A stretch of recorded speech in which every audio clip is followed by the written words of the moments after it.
بسم اللہ الرحمن الرحیم۔ قانون 295 سے محسن رضا ایڈوکیٹ۔ امید ہے کہ تمام چاہنے والے خیریت سے ہوں گے۔ اللہ پاک آپ کو دونوں جہانوں کی بھلائی عطا فرمائے۔ آج کا ولاگ جو ہے وہ ہمارا مہنگائی کے بارے میں ہے۔ رمضان کا رحمتوں برکتوں کا مہینہ ہے، اور جہاں ہمارے تاجر حضرات دونوں ہاتھوں سے نیکیاں اکٹھی کرنے میں مصروف ہیں، اسی طرح ہماری جو نجائز حکومت ہے وہ بھی دونوں ہاتھوں سے جو ہے وہ نیکیاں اکٹھی کر رہی ہے۔ اب آپ لوگ سمجھیں گے کہ وہ نیکیاں کون سی ہیں جو اکٹھی کر رہی ہیں۔ سب سے پہلے تو جو ہمارے پاکستانی تاجر حضرات ہیں ان کے سامنے تو کسی بھی چیز کی کوئی قدر اہمیت ہی نہیں۔ جو سرکاری نرخ ہیں، سرکاری نرخوں پہ کوئی چیز نہیں مل رہی، چاہے وہ پیاز ہو، چاہے وہ سبزی ہو، چاہے وہ آلو ہو، چاہے وہ آٹا ہو۔ جو سرکاری نرخ ہیں ان پہ کسی بھی قسم کا کوئی کمپرومائز نہیں کرتے، وہ لوگ اپنا من مانا ریٹ لگا کے رکھتے ہیں۔ اور اس کے بعد جو دوسری بات ہے، تاجروں کے علاوہ جو حکومت کی ہے، حکومت وقت اس دور میں جو گزشتہ مہینے میں حکومت بننے کے بعد انہوں نے مہنگائی کے پہاڑ جو ہیں وہ عام پہ اٹھائے ہیں، اس کی کوئی بھی نظیر نہیں ملتی۔ مہنگائی کی اگر بات کریں، اس میں اگر سب سے پہلے پیٹرول کی، گیس کی، بجلی کی بات کریں تو یہی عام آدمی کے لیے پورا کرنا مشکل ہو گیا۔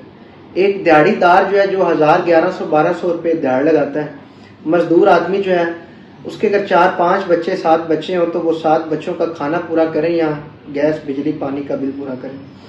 مثال لیجئے کہ اگر ایک مزدور جس کی دیہڑی 1500 1000 1200 1300 ہے، اگر ایک وقت کا وہ کھانا کھلانا چاہیے اپنے بچوں کو تو وہی 1000 1500 روپے کا، اس سے زیادہ کا بن جاتا ہے۔ تو سوال یہ ہے کہ کیا وہ 2 وقت کی روٹی پوری کریں یا گیس بجلی پانی کے بل دیں؟ وہ حکومت، ناجائز حکومت جو آج سے 2 ماہ پہلے اپنی تقریروں میں گلے پھاڑ کے یہ کہتی تھی کہ ہم 200 یونٹ بجلی فری دیں گے، مریم نواز شریف صاحبہ اور ان کے ساتھ عظمہ بخاری اور دوسرے جو بلو رانی عرف بلاول بھٹو جو ہیں، وہ بھی جناب سندھ میں تقریریں کرتے تھے، گلے پھاڑ کے آوازیں دیتے تھے کہ ہم جناب مہنگائی دور کریں گے، مہنگائی کا خاتمہ کریں گے۔ اور جناب شغل اعظم شہباز شریف صاحب وہ جناب وہ بھی تقریروں میں ایسے جناب ہم مہنگائی ختم کریں گے، ہم بے روزگاری ختم کریں گے۔ آج ان کو حکومت میں آئے تقریباً مہینہ ہونے کو ہے۔ پچھلے 1 مہینے میں جتنی مہنگائی ہوئی ہے وہ آپ کی نظر میں آپ نے دیکھا ہوگا، عام آدمی کا چولہا جو ہے وہ بالکل ٹھنڈا پڑ گیا ہے۔ متوسط طبقہ جو ہے وہ پس رہا ہے، جو اشرافیہ ہے وہ امیر سے امیر تر ہوتا چلا جا رہا ہے۔ تو میرے خیال سے حکومت کو محاسبہ کرنا چاہیے۔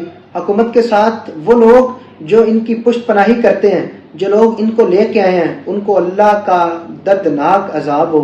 ان لوگوں کی وجہ سے ہمارے مسلمانوں کا جینا مشکل ہو گیا ہے، ہمارے لوگوں کا جینا مشکل ہو گیا ہے، ہمارے لوگوں کو روٹی نہیں مل رہی، ہمارے لوگ جو ہیں وہ بھیک مانگنے پہ مجبور ہو گئے ہیں۔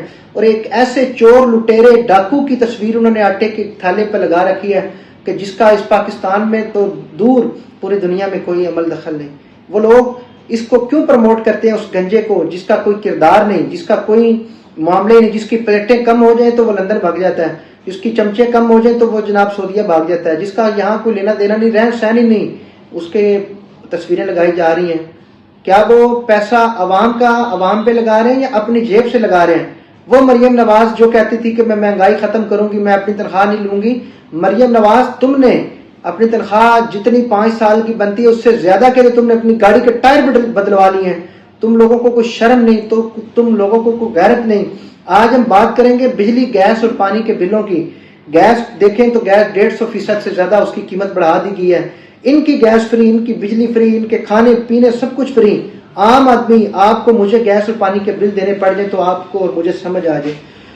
بجلی کے بل دیکھ لیں، سینکڑوں کی تعداد میں، سینکڑوں فیصد انہوں نے بجلی کے بل جو ہے اس کی قیمت میں اضافہ کر دیا ہے۔ اس کے ساتھ پیٹرول کی جو قیمت ہے وہ 50-60 روپے لیٹر میں بڑھتی نظر آ رہی ہے۔ حکومت کو ایسے اقدام کرنے سے گریز کرنا چاہیے۔ یہ شہباز شریف، یہ زرداری، یہ مولانا فضل الرحمان، یہ ایک ہی کھوٹے سکے کے 2 حصے ہیں۔ ایک تصویر ایک سائڈ پہ، دوسری سائڈ پہ۔ یہ PDM 1 نہیں PDM 2 ہے۔ حکومت کو بھی سوچنا چاہیے، عوام کو بھی سوچنا چاہیے، اداروں کو بھی سوچنا چاہیے۔ اس عوام کو سوچنا چاہیے جس عوام نے ان کے نعرے لگائے، میاں جدو آئے گا لگ پتا جائے گا۔ اب لگ پتا گیا ہے۔ حکومت جو ہے اس نے مسلمانوں کا، پاکستانی عوام کا جینا محال کر دیا ہے۔ عوام کی روٹی پوری نہیں ہو رہی، کبھی گیس کی لوڈ شیڈنگ، کبھی بجلی کی لوڈ شیڈنگ، کبھی گیس پانی کی لوڈ شیڈنگ۔ کبھی پیٹرول کی لوڈ شیڈنگ، جہاں جاؤ وہاں قطاریں لگی ہوئی ہیں، عوام جو ہے وہ مرنے پہ مجبور ہو چکی ہے۔ خدا را ایسے اقدام کیا جائے کہ عوام کو جو ہے وہ گھروں سے نکلنے پہ مجبور نہ کیا جائے۔ اگر عوام کا سمندر نکل آیا تو یہ حکومت بھی بہا کے لے جائے گی، ان کے حواریوں کو بھی بہا کے لے جائے گی، اور ان کے پیچھے جو بیٹھے ہیں ان کو بھی بہا کے لے جائے گی۔ آخر میں یہ گزارش کروں گا، اگر میری ویڈیو آپ کو اچھی لگے تو لائک، کمنٹ، شیئر کیجئے۔ اسی کے ساتھ مجھے اجازت دیجیے، اللہ نگہبان۔